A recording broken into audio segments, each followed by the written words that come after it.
Kelly here, and today I really just wanted to get on here and talk to you about some of the things that have been going through my mind that have to do with travel in 2020 and beyond, and really give you some maybe tips on what to expect moving forward after kind of all of these shutdowns and changes in the travel industry.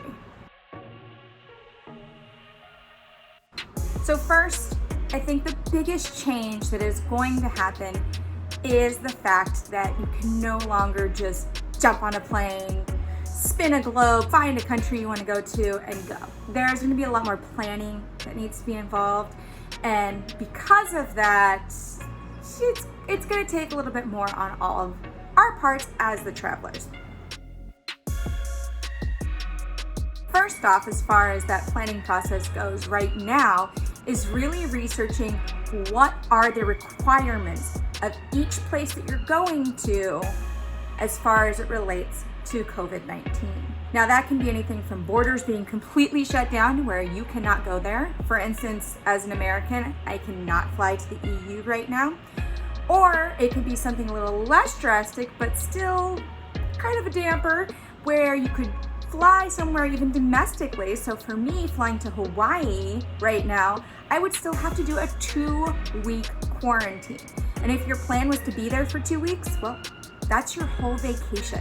So the reality is you need to research and find out what the requirements are at each one of the locations, because you don't want to show up, not be let in, or have to sit in a hotel room or your Airbnb for 14 days and just kind of wait it out. Really, everyone's best bet right now is local and domestic travel, which is why you've seen a lot on my channel that I've been really focusing on where I'm at, which is in San Diego right now, focusing on things to do here, places to eat. And not only does that kind of give you an opportunity to learn a little bit more maybe about the city that you live in, but also it's a lot safer, and you can kind of help give back to that local economy right now. So as we know, a lot of places are hurting because of a lack of tourism. If you can help out even locally, that's something that really will help boost your own economy and kind of help out your neighbors. Now, say you've done your research, you know where you want to go, you know it's okay. There are still some things that you should be careful about. So obviously there are regulations happening right now in airports. You need to have a mask. Some people are going even a step farther. They're wearing gloves, they're wearing face shields. So it's really about your comfort level, but the mandatory mask rule is still in place. So make sure that you're bringing masks with you.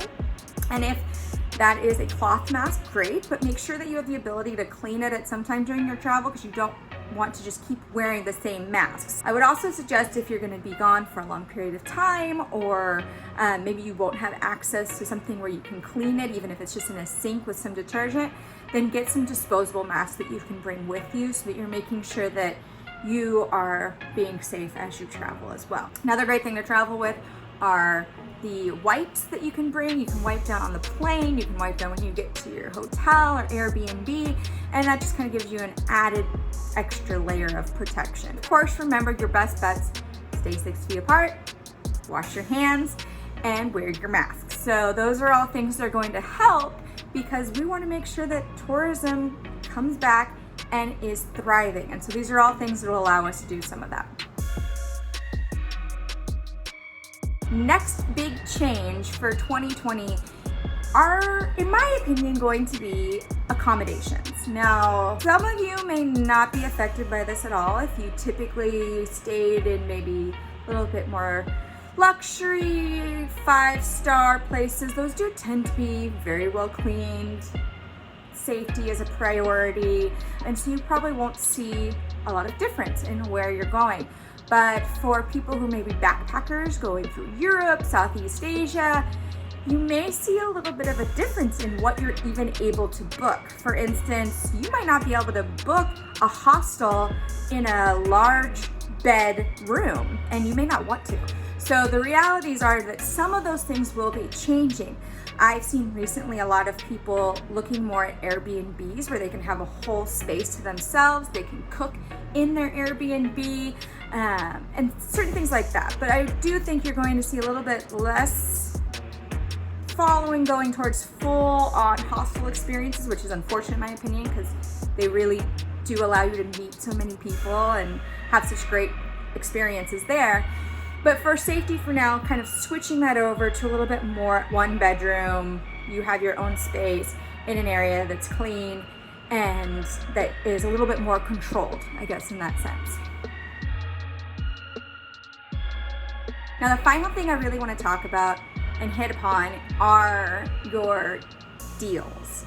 So what most people notice right now is there are a lot of airline deals happening. Flights are cheap, there are hotel deals, all kinds of stuff. And of course, booking now and then maybe pushing it off is a possibility, but you really also need to do your research and read the fine print. For a certain period, airlines did give full refunds, and that was a little bit of a debate for a while. But really what you're seeing is that you're going to get a voucher if you end up getting canceled or you can't go on that flight. So make sure that you're researching out, it's a great deal, want to grab it now, great. Can it be moved? What are your options later on? Because right now we learn a little bit of uncertainty, especially if you're talking about travel within 2020. I think you're probably safe in 2021, but even then, it's always good to make sure. Another issue with some of these deals, especially with the airlines, is making sure you know what's included. So there's a lot of those basic fares, and these things were happening before COVID-19 even started. But a lot of those basic fares don't include really important things sometimes. So if you're going on an international flight, most of the time, you don't just have a carry-on. Now, I usually just go with a carry-on, and so I'm okay. But even then, some airlines are starting to charge for carry-ons. So make sure you're looking at all of that information, because after all the baggage fees, seat fees, if you don't get to choose your own seat, all of that's going to add up, and you might as well have just paid the extra amount of money to be into just the next level up that includes all of those things. So sometimes that's how they get you, especially if the fee increases if you wait till you get to the airport. So oftentimes you could be paying more than you would have paid for that other fare just because you didn't realize all of those extra ins and outs. So there are great deals going on right now. I just want to make sure that all of you are reading kind of those fine lines, figuring out what works best for you. If all you have is a backpack and you're just doing a weekend getaway, then the budget airline might be the best option for you. And that is great, and it allows you to have some of that convenience. Now, another part of the research process is researching what is open in the places that you want to go. Because right now, things fluctuate literally daily. You might show up to a place that the restaurants had opened up and now they are going back to a takeout only schedule. So that's fine, but you just kind of have to be aware these things are constantly changing. So until we get a little farther into this, maybe there is a treatment option, a better treatment option, a vaccine, what you're going to see is a lot of uncertainty. And so just kind of be prepared, be flexible in your planning, because literally you could be in that country, that city, and everything could change. You could have to maybe even fly home the next day. So just kind of be prepared to go with the flow. And I would just suggest that don't be upset. It's kind of what it is right now. Remember that all the people working in the tourism industry and hospitality industry are dealing with the same thing. So try to be as kind as possible, because they're just trying to do their jobs too. So besides kind of looking at what's open, what's available, I would also say purchase and book things in advance. It doesn't need to be long in advance, but just to make sure that once you do get there, if it is open and it's a popular thing, you have a ticket, because a lot of attractions are also limiting the number of people that can go into places. So if normally it allowed 5,000 people and now it's only allowing 1,000, they could sell out very quickly. So you do want to do your research on a lot of those things and see, okay, I need to book this right now. Is it refundable? Is it transferable? What are my options? And kind of go from there. And the reality of it, you might kind of have this bucket list of things you want to do in a location. And if a lot of those things aren't available, or there's a possibility that you can't get in, I would probably say your best bet is postponing that trip because you're spending a lot of money to go to these places.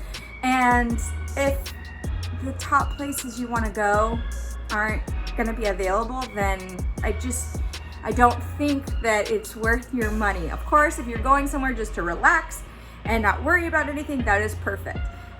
But if you have things that you are really, really wanting to do, please make sure to research those ahead of time so that you can make sure that it's worth your time and with your money to go there.